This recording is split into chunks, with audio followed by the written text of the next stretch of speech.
Oh. Oh, there we go.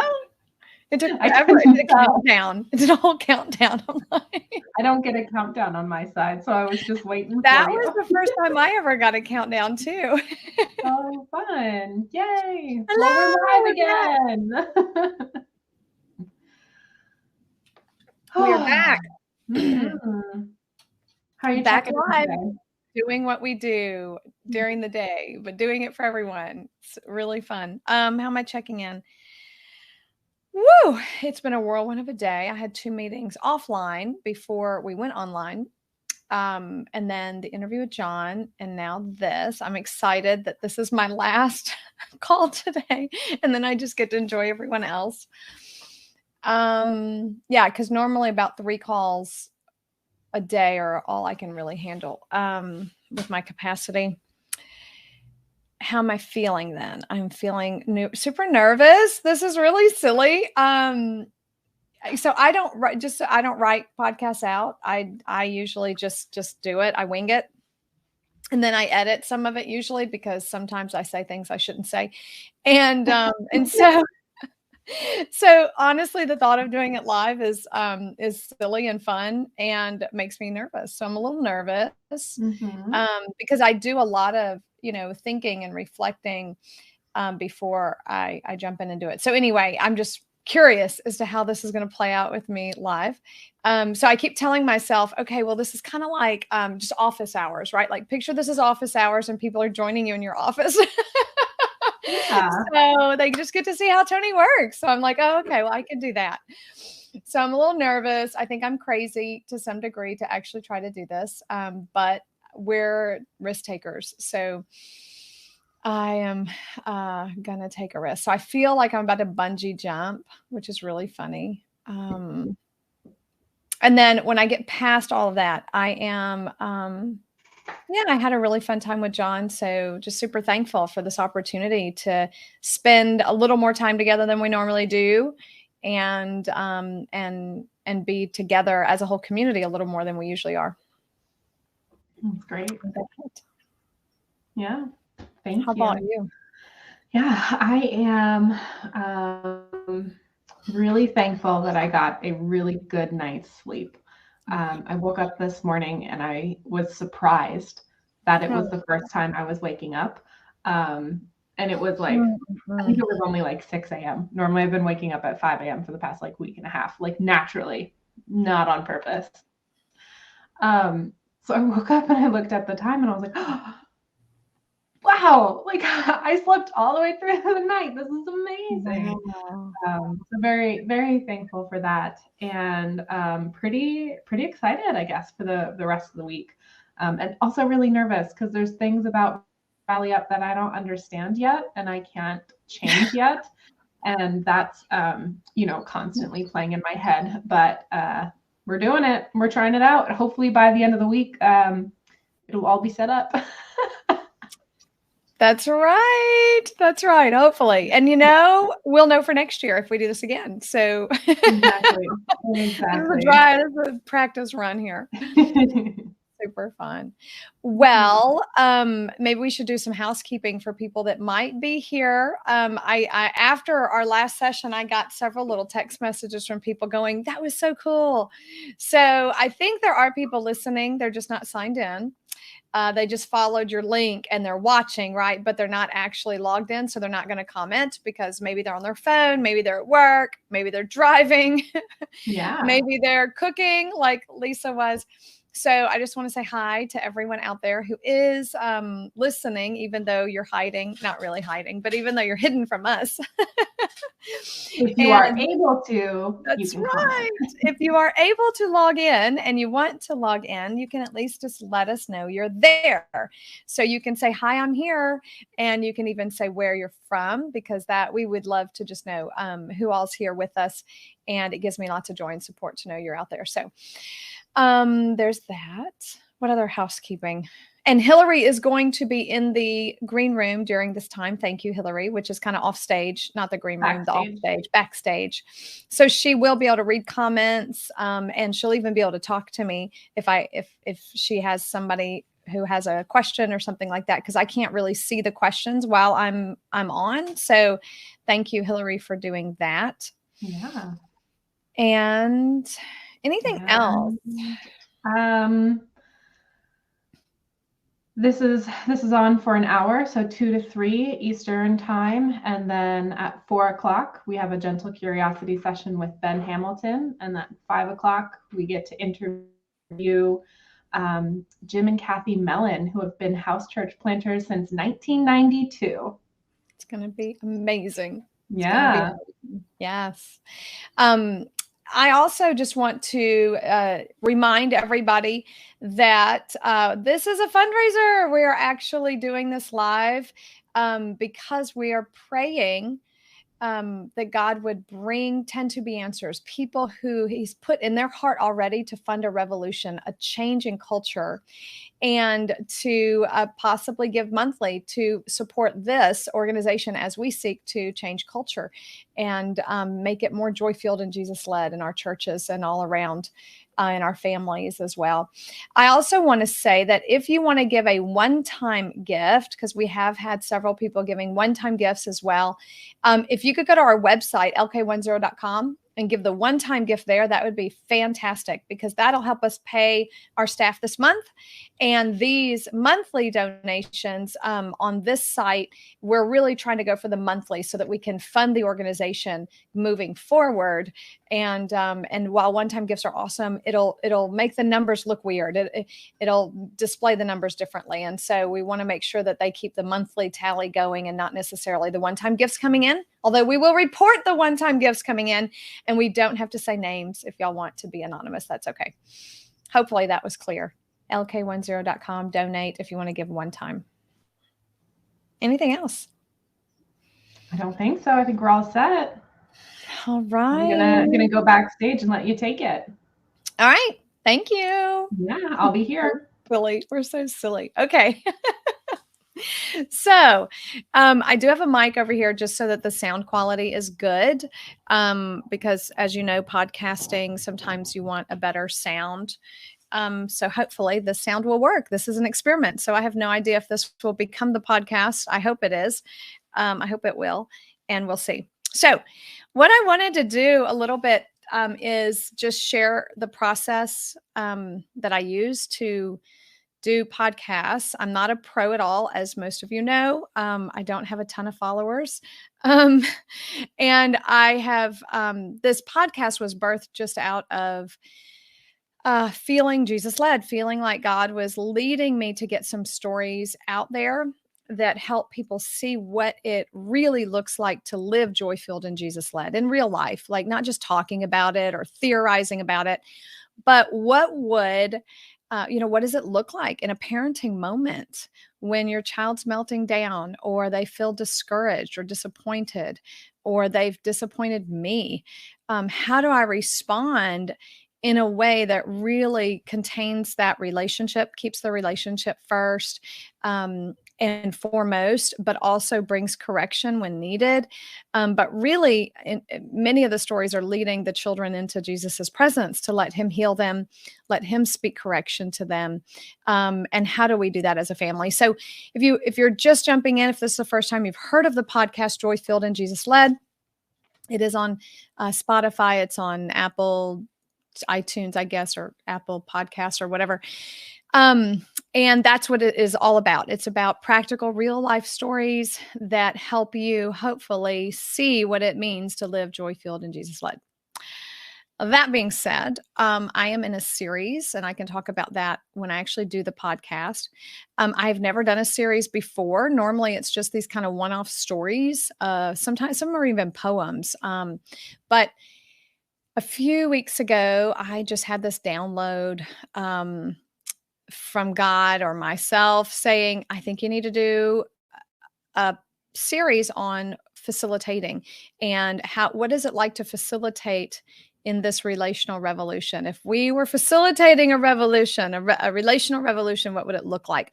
And I've drawn on the 4 S's, which I've written up as I'm a godly play trainer as well. I train for Godly Play, which is an organization that trains adults in being with children in a way that's joy-filled and Jesus-led, and an ecosystem of grace. And so I'm one of their U.S. trainers and international trainers. And so as I've developed some training for that, those workshops, I brought that into Luke 10's training as well. So that's where this content's coming from, is an article that I've written about the 4 S's. The way I phrase it is the 4 S's. I didn't come up with these S's. I mean, I came up with these particular S's, but the concept of the 4 S's, I think, came from Siegel, actually, Dan Siegel, in one of his books. And I may have added a few or taken out a few or changed a few and fit them for this environment. All that to say that in our training, our facilitators, they learn these 4 S's very early on. And our trainers actually educe these characteristics out of the facilitators as they're watching them facilitate. So they show them how they actually create these spaces where people are seen, where people are safe, where they're set up for success, and where they're deeply served. So those are the 4 S's. And I am on S number 2 in this podcast. So just giving you the overall context of what we're doing here today. And so like I said, I don't write it all out, although I'm debating whether I should. Like, maybe that would be a good idea for me to start writing out my podcast, but I typically don't do that. I feel like I just speak a lot better when I have like an outline, and then I get to just riff on a different topic and then follow that outline. So that's pretty much the way I flow. When I am about to do a podcast like today, I usually go back and listen to the one before and take some notes on that, just so that I have the context again, because it's been a while since I've actually recorded one. And then I look at any material that might be relevant to what I'm going to talk about. So for this particular podcast, the relevant material that I'm pulling up right now is, drum roll. There's no drum roll, is there? Responding to heavy emotions and check-ins. So this is a document that we use in Luke 10 all the time. So I'm going to just share my screen with you even so you can see it. And really, when we're talking about being safe for each other, which is what the S is for today that I'm going to talk about, it's really about how we show up when people are vulnerable, and in moments of vulnerability, or when people have shared what we sometimes call heavy emotions, when there's a heavy check-in. And we refer to heavy as anything that feels heavy. So obviously, if I'm checking in as super excited and fun and happy, that feels light. It feels playful. But I might check in as deeply grieved, deeply saddened. Maybe I'm angry at someone. Maybe I feel abandoned, and that's my check-in. So we do have these other emotions, shame, anger, sadness, hopeless despair, where we feel heavy, like they kind of weight us down. And so what do we do when this happens? And that's what this podcast is really going to be about. So I have this pulled up, just kind of modeling for you what I do. And I will probably go over this in the podcast a little bit. That'll be most of it, is just how to be safe for people. So I won't belabor that. Let me end sharing. Okay, so let me think. What else do I do? Okay, let me share what else I do that I'll be doing today as well. After I do, so I'll do the podcast, and it might be 8 minutes long. I mean, honestly, I try not to make these too long. So 8 to 10 minutes, maybe 12 minutes. I don't know how long it's going to be. It'll be as long as it is, but it won't be too long. And then after I am finished with that piece of it, then I go into doing the intro and the outro, which is kind of boring work for most people. But again, I'm going to just model it today, what that looks like for me. And so I actually have, and again, I am not a pro podcaster. I didn't take a class on this. I have never taken a webinar on how to do a podcast. So this is Tony Raw without any education around podcasting whatsoever. Okay. So I'm sure anyone who watches this is going to be like, oh my gosh, we could tell her like 100 ways to do this better. And I'm sure you can. I'm sure you can. So maybe one day I will try to make it do this better. But right now, this is what it looks like. I have a document here that is my descriptions, my description and my intros and outros, as I call them. And this is the series I'm in. These are the 2 that are left to record. This is the one we're recording today. And then you can scroll down and you can see every single episode I've ever recorded and my intro and my outro for that.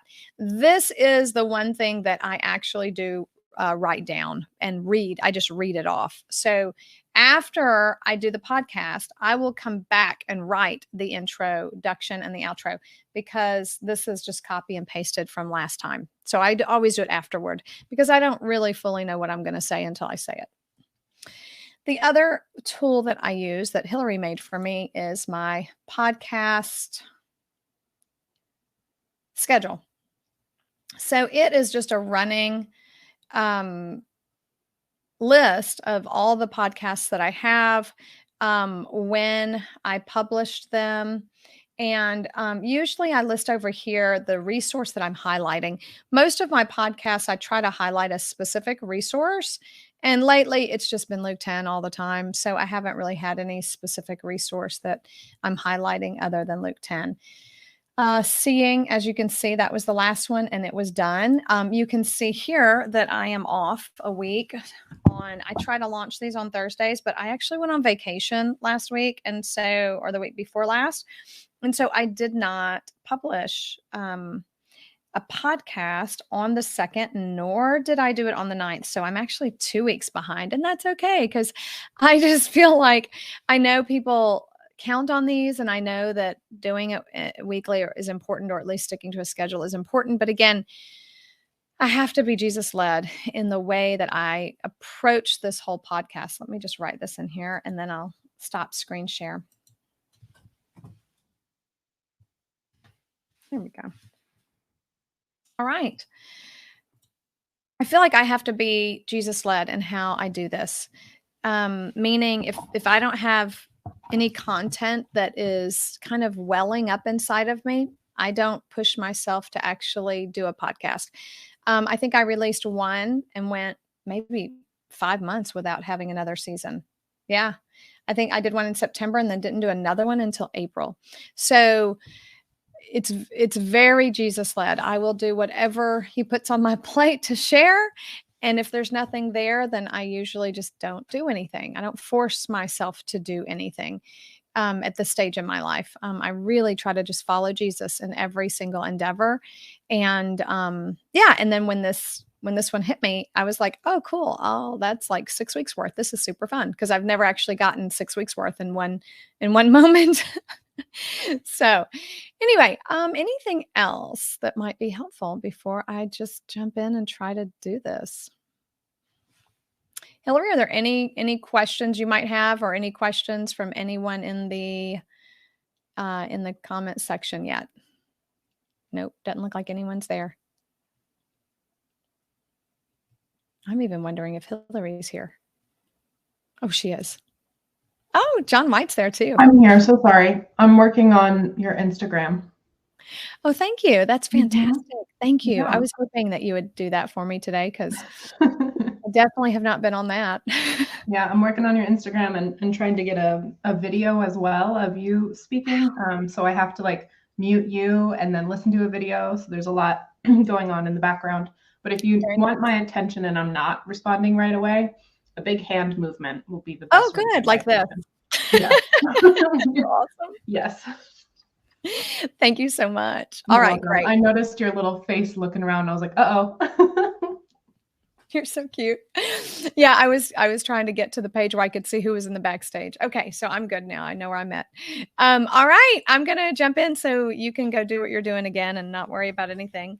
And what I'm gonna do, we're recording these sessions, so I think that I can actually use that recording and edit it, hopefully, for the podcast, because I don't know. I use Anchor for my podcast, but I'm not sure I can actually do that right now while this is recording. Although I could maybe do it on my phone. You can try. Doesn't hurt because you Yeah, don't have video on Anchor. It's just audio, right? this is true. This is very true. Why don't I pull up Anchor and see? Because that would just make this so much easier Yeah. if I could I don't know actually. when we'll get the recordings from Rally Up either. I Okay. don't think it's Great. immediate. Well, we're going to do a live test here. I don't know if people want to see. I can just show you what Anchor looks like if you've never seen it before. It's very simple and really easy to use on your phone as well, but I haven't really gotten into using it on my phone yet. But this is what it looks like. And theoretically, I could just hit record right here. And I'm on a exterior mic there. Okay, well, we could just do a test. Let me see. Testing 1, 2. I'm going to see if this actually works. It looks like it's going to. Yeah, it looks great. Oh my goodness. This is way cool. All right. It always takes a long time to process, even if it's just a little few seconds. But I do want to just make sure the volume is. Testing 1, 2. I'm going to see if this actually works. Oh my goodness, that sounded great. Okay. Woo! All right, great. I will stop sharing now that everyone has seen what I'm doing over there. Okay, so when I look that way, that's what I'm doing. I am just making sure I'm in the right place at the right time, pushing the right button. Okay, this is super fun. I'm so nervous. So, okay, there are those of you out there that think that I don't get nervous, or that think that I just look so confident and skilled that maybe I don't ever feel nervous. Well, you're sorely wrong. I get really, really nervous. I don't know why sometimes. I guess, a lot of times I get nervous when I think I might be rejected. That's one piece of it. I hate rejection. I hate being rejected. I'm so needy. And whenever I go towards the podcast, obviously I'm getting my opinions out there and my voice out there, which I don't know if you can tell, but I really like hiding sometimes behind John and Kent, and let them take whatever slack comes. Like they're kind of like my protectors.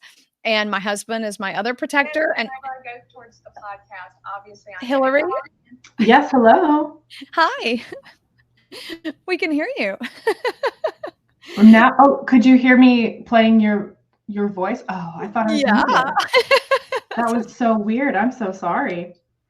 That's okay. So anyway, this podcast, when I felt like maybe I would share more than stories and actually share some sort of content, that's a huge risk for me because I don't know. I just hide behind people, like I said, and let them take the brunt of things.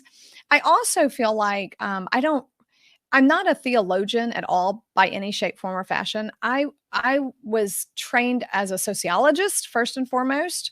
That was my undergrad work, and so my brain thinks like a sociologist, even though I didn't do the master's and become a sociologist. But my formation was that, and so I really approach church planting and spirituality and Christianity, even counseling, from a very different formation, I think, than a lot of pastors going into the field. I'm constantly thinking of cultural shifts. I'm constantly thinking of organizational development and how bigger aspects of society actually affect the Christian, right? And how gatherings of Christians can affect different levels of society. And so sometimes I feel like I don't sound as intelligent, biblically speaking, even though I did study Bible in seminary and all that and have my degree. But I can't recall things as easily as my husband or John. So all that to say that, yes, my training, my specialty is in training people and educing their strengths and helping them get better at what they do. Sometimes teaching like this is not my strength. So I usually let the guys teach and then I come in to train. At any rate, so that's probably why I get nervous around this, because it's kind of teaching to some degree content. And anyway, There you go, for what it's worth. All right. So we're going to stop talking. And I'm going to try to just go ahead and do this. And I'm probably not going to look at myself because that would really freak me out. I wonder how to cover the screen. So I'm not looking at you. You could just keep the Anchor tab in front of you instead of the live stream tab. Thank you. That's a great idea. Okay. That's a great idea. People are going to laugh at me. This is so funny. Okay. No one's laughing in the comments, by the way. You don't have any comments right now. Oh, good. No one's there. I'm just going to pretend no one's there. Okay. All right, great. Okay, thank you. That was a great idea. So now I just see Anchor and I don't see you guys. Okay, perfect. Or myself. That would be even worse. Seeing y'all wouldn't be too bad. It's seeing myself that's bad. All right. And you know what? If I mess up while I'm doing this, just know I can edit it later. So I'll probably mess up a few times and I'll just keep going. I'm not going to stop and start and stop and start. I just keep going and roll with it. And I try to correct myself on the spot. I learned that when I was recording for the audiobook. When you do audiobook recordings, you clap really loud in that spot when you mess up, and then you just keep going, and the editor can easily find the mess ups and edit them out. So it takes a lot less time that way than actually stopping and restarting if you mess up. Just a tip. Okay.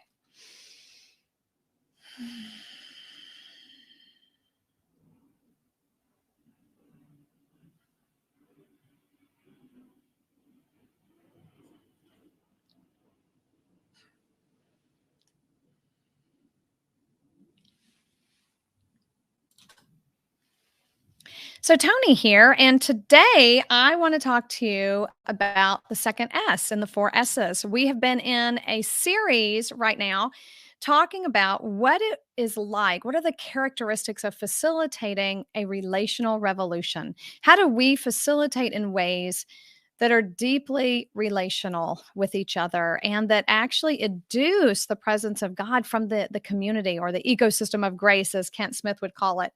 But this community, this gifted community designed in the image of God, each one unique.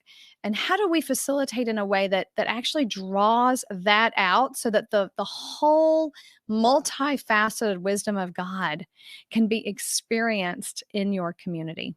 So that's just putting it in the big picture of what we are talking about.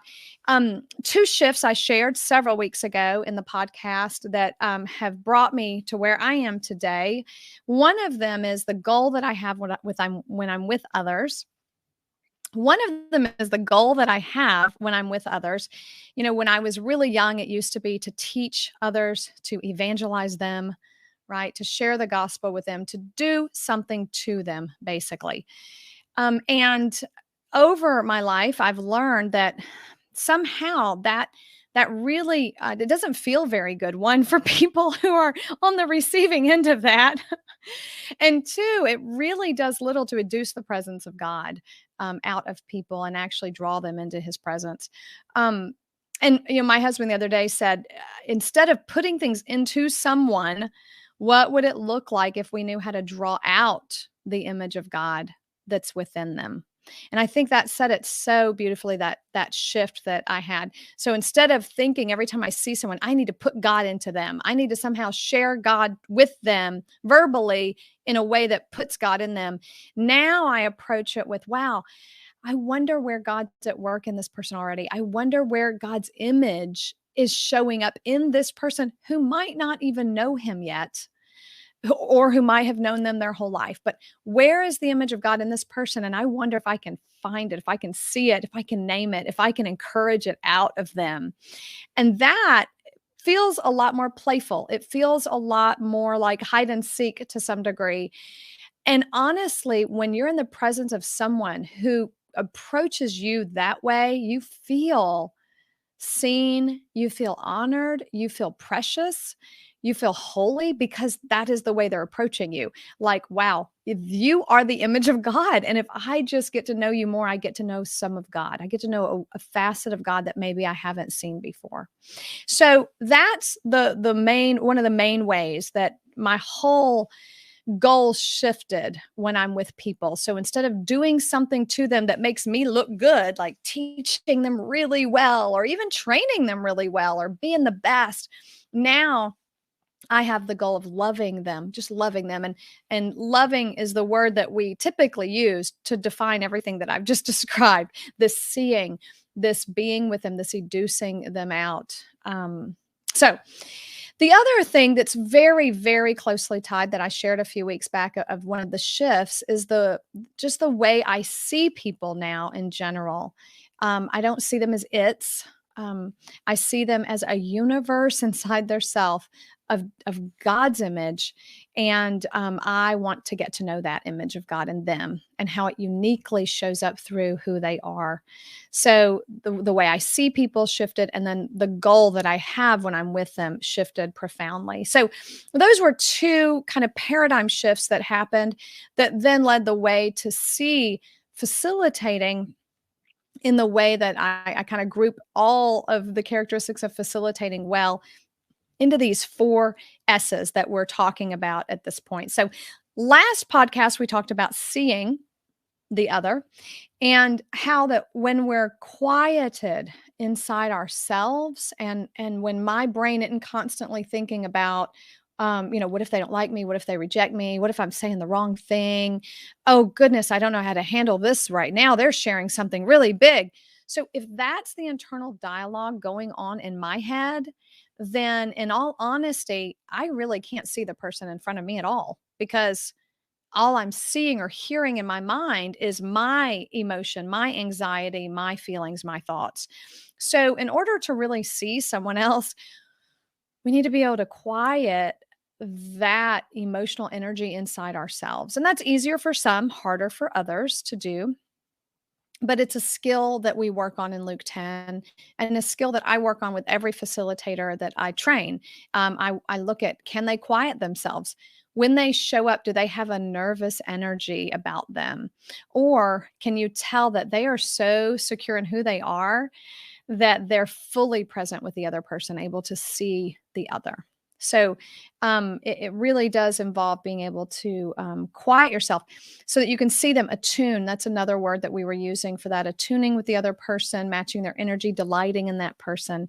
And that when you have been seen, you feel loved, cared for, valuable, valued, etc. So that was last time's podcast. Setting the stage for today. And the second S, or one of the S's, I don't really have them in any specific order, but the S we're going to talk about today is to be safe. Be safe for each other and be safe for that person that you're with. But if you're facilitating a group, you would want to somehow the whole group to be safe. And if you're just in a conversation with a friend, then it would be, I just want that to be safe. I want this person to feel safe in my presence and to create safety for people. So what does this even mean? How do we do this? And one of the ways that we do this, and we're going to talk about this in the next S, setting them up for success, because they're connected, right? They're all connected. But when we have just enough structure for people that they know what to expect, they're going to feel safer. So one aspect of this really is having a structure, having just enough structure so that people know what to expect and don't feel lost or afraid of what's coming. So we do try to have predictable rhythms that we do together, predictable ways of responding to each other so that there is a safety. If my kids know every time they slam their bedroom door, for example, that there's a consequence, and they know exactly what that consequence is, then there's some safety there, because they know that it's going to be dealt with. They don't have to guess. They don't have to wonder if mom and dad are really going to discipline them or not. They actually know that's going to happen. And then they know what's going to happen as well. So some type of structure is very helpful in place to bring safety. So that's one thing that we'll talk a little bit about later when we're setting you up for success next week when we talk about that. But aside from the structure, or what type of structure does Luke 10 use then to bring in safety? One of them is the rounds, and that's what we'll talk about next week, setting people up for success in the way we use rounds and the rhythms of practice that we use. But the other way that we in Luke 10 bring safety is specifically around heavy feelings, or maybe some of the more difficult feelings. Sometimes I call them heavy because they feel heavy. They make me feel heavy, like tired, like sad. Sadness feels like lead in my blood. Usually I just get so exhausted. Maybe anger. Anger could maybe give you energy, but at the same time, it's a burden almost, because it disrupts the way we're normally thinking, because we're so fixated on something usually when we're angry. Hopeless despair. Boy, despair is really heavy to me. So when we're feeling these shame feels heavy as well. These heavier emotions in Luke 10, we check in around these emotions, and safety is where these feelings are honored and they're responded to predictably. So if I'm in a small group, for example, and we're checking in and sharing our feelings, and maybe what I'm going through is very difficult right now. I might be scared to share with them, because I really don't want necessarily to be preached at. I don't want to be treated like that it I was talking about earlier, right? I don't want to be fixed. I don't want to be told what I'm supposed to be feeling. So I don't want to be invalidated. Those are harmful ways of responding to people when they are vulnerable with us. When someone takes a risk, a huge risk, to share that they are feeling sad, mad, scared, ashamed, that's huge. And that is the most vulnerable moment for them, where they really could be hurt deeply. And so we want to slow things down, and we want to honor that space, first of all. So the first thing we do to keep it safe is, when someone shares a heavy emotion with us, we don't immediately start preaching, teaching, giving unwanted advice, trying to fix them in any way, shape, form, or fashion. So we hold silence for a good 20 seconds, hopefully. And everyone knows that's probably what's going to happen, because we're listening to Jesus, for one. We're just tapping into Christ in that moment, because maybe what they've said has triggered some deep sadness in me. And if I can connect quickly to God, I can soothe that in me so that I can be present for them, right? So again, it goes back to some of that quieting, but we pause, and then we have this brilliant tool that I just love. And it has proven over and over and over again to help create intimacy in a group, keep safety there, and then allow for the presence of God to show up, the multifaceted wisdom of God to show up.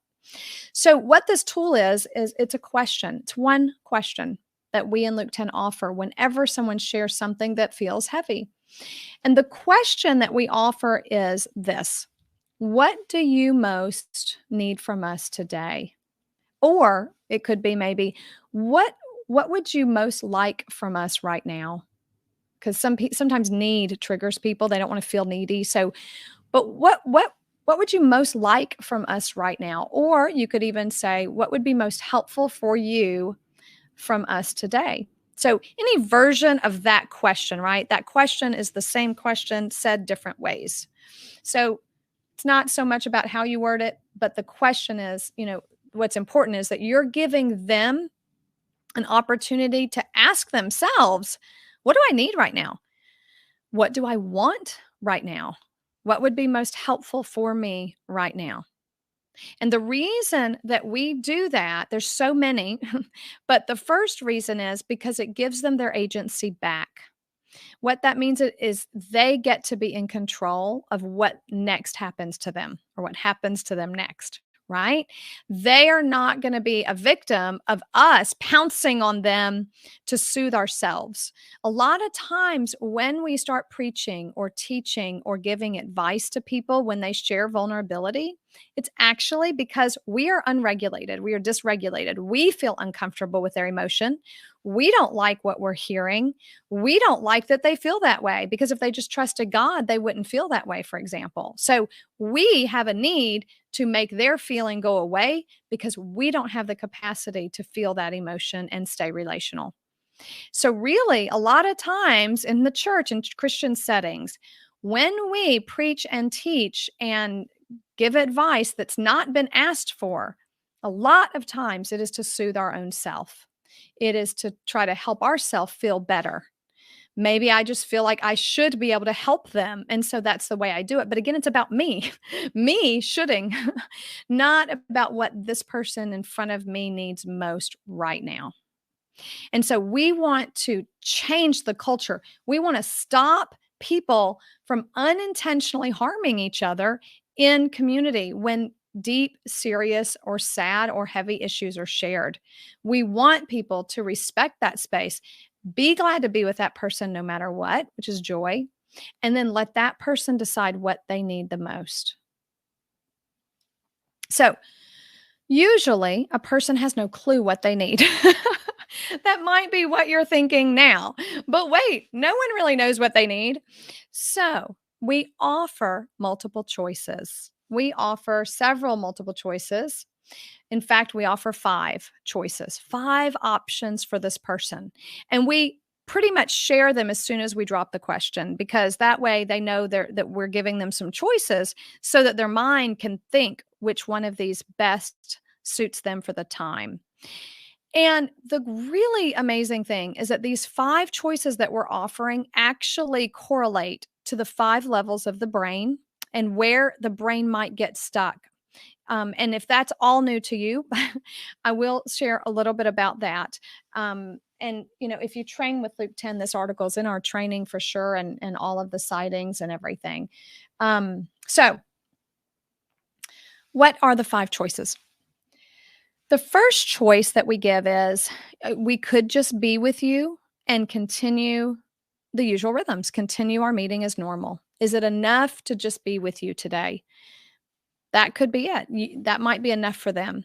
And if they choose that, then what we usually do is we explore their feelings a little more and spend a moment attuning deeper with them and just holding silence. We don't preach. We don't give advice. We just ask them a few more questions about how they're feeling, and then we thank them for sharing. That's it. We're glad to be with them. Yeah. That's number 1. And that actually correlates to the part of our brain that's the attachment center of the brain. So it's the part that needs a place to belong. We need to know that we're a part of a people that are glad to be with us no matter what. And that hopefully, if that person is stuck at that level, then just being with them is really the most important thing they need. They need to know that it's okay for them to feel this way and that we love them even though they're feeling this. And we cannot underestimate how important this is. So many of us never got this as children. We were never allowed to feel anger or sadness. We were never allowed to feel hopeless because Jesus is the answer. Jesus can make everything happen, right? With Christ, all things are possible. So some of us weren't even allowed to feel hopeless because then we thought we weren't trusting God if that was even a feeling. And so this is so important for us with the body of Christ to know that don't ever underestimate the power of joy, just being glad to be with each other. The second offer. So the questions, one question, these are multiple choices. Question is, what do you want most from us today? Multiple choice. Do you want us to just be with you, to just be with you in this emotion? And if so, we ask more questions and we just say, thank you for sharing. Second option then is, would you like us to pray together for you right now? We could literally just pray for you. And that is the option that, of course, most Christians offer if they're going to offer any help at all. A lot of times it's, can I pray for you? Right? And that's fine. But there's so many other options that a person might need, but this is one of them. It really is. It's a valid option. It's a beautiful option. It's a wonderful option. A lot of people in the world have never had anyone pray for them before or pray with them before. And so using words, right, in the traditional sense of how we've probably been trained to pray by talking to God. So this is very powerful. And if they ask for this, then you can follow Jesus into how to pray for them, right? As a facilitator. later, because there's so many different ways to actually pray in a group together for someone. And you can ask them, would it be okay if we put you in the middle of the circle and laid hands on you, for example? Would it be okay if we just, if we're on a Zoom call, if we put our hand towards the camera for you, so you can listen to Jesus, obviously, on how you do that for that person, and make sure that however you do it is okay with them. Third option. Oh, and that option number 2, is actually helps you get out of your amygdala when people are praying for you. If it's not traumatic, right? If people praying over you has never been a traumatic experience, sometimes you can give and receive life that way. Like the person just receives this life of God through this praying, and it really can help them get out of fight, flight, or freeze mode if that is something that they have been struggling with. The third one is we could listen to God together on your behalf today. This really, I reserve this for more mature groups where we've practiced this a little bit together, and we're not listening for the other person to soothe ourselves again, right? But we're listening together because this person has asked us to listen to Jesus on their behalf. This is probably one of the most powerful options that I've seen invoked. And it is so incredibly powerful because God really shows up in the entire ecosystem that's present, speaking into this person's life around this situation, and he speaks to them too. So it's not like we're doing something to that person. It's like the person gets to listen as well, and we all listen as well. And we are all entering in the presence of Jesus so that he can bring light to that situation, bring truth to that situation, bring encouragement, and he even attunes with that person and communicates with them directly his joy of being with them no matter what. So lots of beautiful things happen when we actually listen to God together, as opposed to just praying for a person, right? Even though that is very helpful too. So this is another option and another opportunity. And in this one, the level of the brain that gets stuck sometimes, that will get unstuck when we listen, is the recover from trauma and this attunement piece. A lot of times, these emotions that we have are lodged in traumatic occurrences in our past, either from when bad things happened to us, or when we just didn't get the things we needed. And when we go together and listen to Jesus on this emotion, sometimes he heals trauma. Sometimes he just attunes with a person and lets them know he's so glad to be with them and that they're going to be okay. So it is absolutely amazing how God gets that part of the brain unstuck when we go and listen to him. After that one, so we usually don't explain all of these every time, because our community is aware of how the structure is there. So our community knows this is what we're going to do if a heavy emotion's brought up. So everyone already knows this article and this question with these multiple choice answers. We train them at the beginning. We bring this up before heavy emotions are shared, so that we all have an agreed upon way that we're going to handle these things safely. So when we share it, we just say, do you want us to just be with you? Would you like us to pray for you together? Or we could listen to Jesus together around this. Or the fourth option, we could share stories and advice. And fifthly, we could offer some coaching. So I'll go to 4. Share stories and advice from when we were in similar situations and how we responded. This is beautiful. And a lot of times, like we said, that's our inclination anyway, is to give people advice or share our own stories. So there is a beautiful place for this. But it's when the person is asking for it, when they need it. Because if that's not what they need right now, if they really need to listen to Jesus and we're giving them advice and giving them stories, it's not going to help them at all. It really won't, because their brain doesn't need that. Their brain needs attunement from Christ himself. So this is a way for the person, without getting technical about brain science, a person can kind of feel themselves out and feel what they need, what they're drawn to most. And then we can actually offer exactly what they need, as opposed to just guessing by throwing scripture at them or stories or advice or prayer, right? We don't want to throw solutions at people to make them feel better. We want to actually give them the exact thing that they need in order to feel peace in the midst of their storm. So,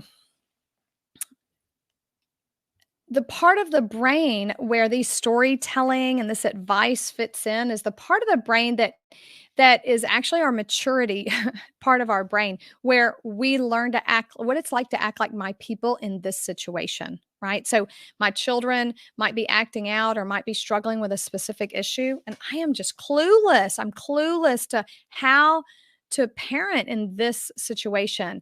And a lot of times that is maturity. It's, I don't know how to act myself in this situation. I don't know how to parent this way. I don't know how to act like me and act like Christ and be the people of God in this situation. So I need help. So yes, I'm going to want tons of stories. I'm going to want people to tell me every single time they've encountered this issue with their own children and what they did, right? So that's where the stories come in, and they're really helpful to help us learn to act like who God's made us to be, and that maturity aspect. And lastly, do you want coaching? Oh, well, let me jump back to the stories too. When I'm in a small group and someone says, I want stories, right? I have found it so incredibly helpful to give people a few minutes to listen to God independently around what story to share or what advice to give, right? Because we want to be Jesus led in everything. I don't want anyone just off the cuff telling me what they think. I really want them to listen to God and get the story God wants them to share with me, or the verse God wants them to share with me, or the words. And maybe they can't discern whether it's them or God, and that's fine. The point is that they're slowing down and taking a minute to think about it before they share. And a lot of times we need that minute because I might not have a story present in my mind of when I was there. But if I take a minute, lo and behold, a story comes right to me, and it's the exact story that they needed for that day. So even if someone asks for stories, we take a minute to listen to God around what story would you like me to share, right? And then we go into the round of stories and advice giving. Great. Lastly, if they wanted coaching, and not every facilitator feels comfortable offering coaching, and they can, hopefully find someone or refer people to someone who does coaching or counseling or things like that. But that coaching aspect really is, it hits at the level of knowing our heart and really being able to articulate what's happening. It's a bigger perspective. It's a bigger picture. I have a lot of couples that come to Luke 10, and they ask for coaching. And when we meet, they just start pouring out their heart and telling me their whole story. And I can tell that really they're lost in this story. They don't realize maybe that they're grieving. And so they need someone to name that for them. Educe it and name it. They don't realize that maybe the problem that they're experiencing is because they've been abused. They might not even know that. And so in a coaching session, we draw out what their experience is and then help them name it.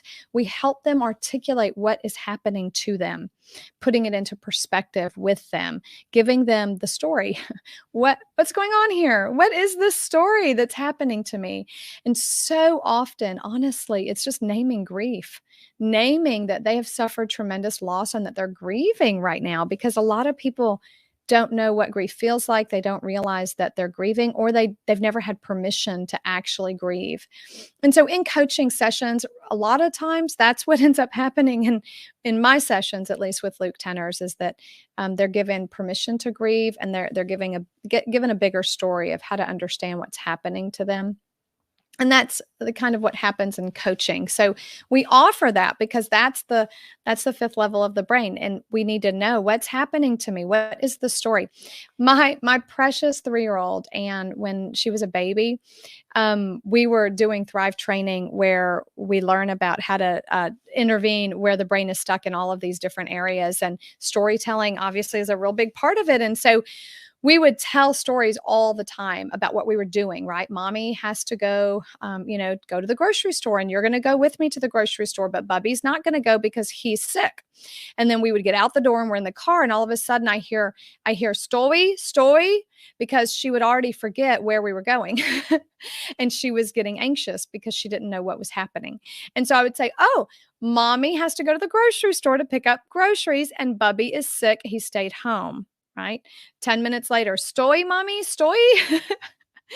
And we lived her life from one story to the next, telling the story of just what's happening right now over and over and over again, because it brought her deep comfort. It brought her incredible comfort knowing where she was, what was happening, what was about to happen. And that's a really funny, way to talk about it as a 3-year-old, but really as adults we're very similar in the same way. A lot of times we get lost in our story. We don't remember the big story, and we don't really even remember the story we're in right now. And it's always helpful to have a coach come along and help us with story. What's the story? I forgot.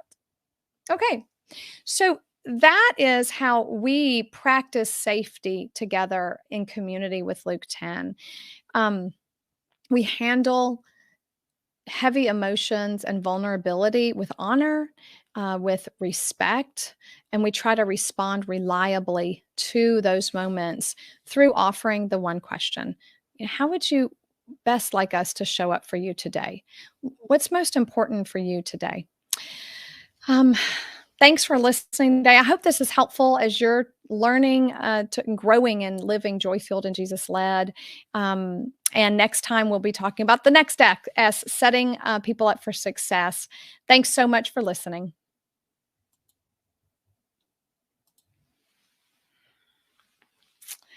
All right.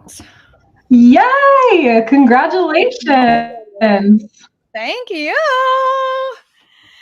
Woo, that went a little longer than I anticipated. I think it's because I recapped everything. Usually it's half the amount of time, but I realize as I want to recap a little so people aren't lost, but I also want to whet their appetite for going back and listening to the other podcasts.